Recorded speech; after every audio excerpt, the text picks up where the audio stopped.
আমাদের কাছে জল এবং নদী খুবই গুরুত্বপূর্ণ। নদীর উৎস সম্পর্কে অনেক তথ্য আমরা পেয়ে গেছি, তবু আবার জেনে নেব কিছু নদী এবং তাদের উৎসস্থল সম্পর্কে।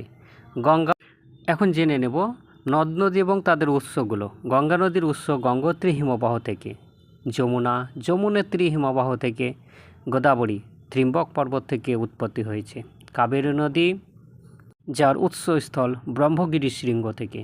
মহানদী শিয়াওয়ারা উচ্চভূমি থেকে সৃষ্টি হয়েছে, তাপ্তি মহাদেব পর্বত থেকে সৃষ্টি হয়েছে। নর্মদা নদী অমরকণ্টক শৃঙ্গ থেকে উৎপত্তি হয়েছে। ব্রহ্মপুত্র চেময়ংদুং হিমবাহ থেকে উৎপত্তি হয়েছে। কৃষ্ণা নদী মহাবালেশ্বর শৃঙ্গ থেকে উৎপত্তি হয়েছে।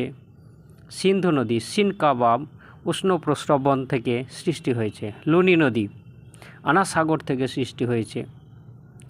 সুবর্ণরেখা ছোটনাগপুর মালভূমি থেকে, ব্রাহ্মণী ছোটনাগপুর মালভূমি থেকে, বৈতরণী সেটাও ছোটনাগপুর থেকে উৎপত্তি হয়েছে। বিতস্তা বা ঝিলাম নদীর উৎপত্তি কাশ্মীরের ভেনিনাগ পাহাড় থেকে।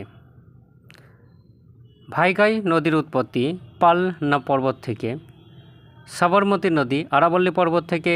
জেনে নেব কর্ণফুলী নদীর উৎপত্তি স্থল মিজোরাম থেকে। বিপাশা নদীর রোটাং গিরিপথ থেকে এবং 20 নম্বর যে শতদ্রু নদী আছে সেটা রাক্ষসতাল হ্রদ, যেটা তিব্বত এরিয়া থেকে সৃষ্টি হয়েছে। তাহলে আমরা জেনে নিলাম নদ নদী এবং তাদের উৎপত্তি স্থল বা উৎসস্থলগুলো।